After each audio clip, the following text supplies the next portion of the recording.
Hi, it's Tico Venturi with the Venturi team in Keller Williams Realty with the April 2018 real estate market update for the Albuquerque area. We're looking at residential sales, either both attached, which would be townhomes, condos, as well as detached, your traditional single family home, and all different price ranges and different parts of town. And that's what I've done this month, is I broke it down by a couple different things. I've done price by we're going to look at it by price range as well as by part of town. And so first thing we have here, we're looking at closed sales, and I've got a couple different charts here. This high blue line in this case is the entire MLS. That's the entire metro Albuquerque area. And then the other two sections are West Albuquerque, East Albuquerque, and Rio Rancho. And what we can see here is for closed sales, we had the biggest increase in west side of Albuquerque. That's April this year versus April of 2017. If we look at this from a yearly, a rolling 12-month, and that kind of, to give you an idea, that's a full 12 months, and you can see obviously all areas are trending up except for Rio Rancho. We've kind of stalled there a little bit. That has more to do with supply than demand. So we'll get back to that in a second. Let's look at those same thing, closed sales, but in this case we're going to look at it by price range. We've got our ranges here. We've got 200 and under, 199, 999 and under, 2 to 3, 3 to 450, 450 and above. And what you can see is for closed sales, we actually had a dip down from April last year in those 200 and under. Again, that's not a supply or demand issue. That is a supply issue. We just don't have as many homes coming on the market in that price range. And really the builders, the new construction, there's really nothing in that price range. Home builders now are building really the entry-level new construction. I mean, you can find them for 200, but really it's about 250 to get in a new built home in the Albuquerque, greater Albuquerque area. Now there are some in some other areas a little further south you can find something in that lower price range.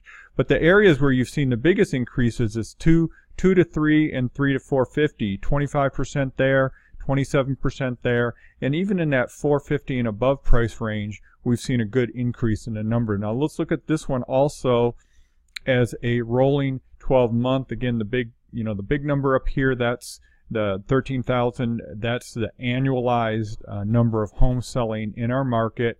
But you can see the increase, really nice increase in that 450 and above. So we have seen those higher price homes really coming in now. And again, the lower priced homes, not so much, just again, because of the supply.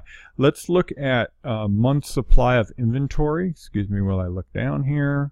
Month supply. So this one is really a ratio of supply versus demand. This is where we can really see where we may have challenges or opportunities in supply demand. And what you're going to find overall, we're at 3.5 months. Now this is annualized. Actually, let's do the monthly chart. Kind of gives us a little more peaks and valleys, but you can see overall we're under 3 months supply, meaning if no more homes come on the market in 3 months, there'll be no more homes on the market because they would have all sold at the current uptake of home sales. But what we've seen is actually that, again, 200 and under, 1.6 month supply, not a lot there, 36% lower than last year. But then we start getting in that 450 and other, there's still 7 months supply there. And so when we talk about a buyer's market versus seller's market, we have to say, okay, what market are we talking about? Are we talking the 300 and above? Maybe a little more what we call balanced market, somewhere around 5-6 months supply. Generally, once you get over 6 months supply, you're talking that it is a buyer's market. The interesting thing is, so if you're a seller in that 2 to 3 range, you're selling in a seller's market. And if you're moving up to that 4 and above, you could be buying in a buyer's market. So it's kind of an interesting thing going on in our market. So, something to think about if you've been thinking about that move up home. One last chart I want to get to. There's a lot of charts in here, and I can go crazy on this all day, but we'll just go to this one here, which is the price per square foot. I'm going to annualize this because it really, the peaks and valley makes it a little bit more difficult to interpret. So now we're looking at annualized price per square foot by price range.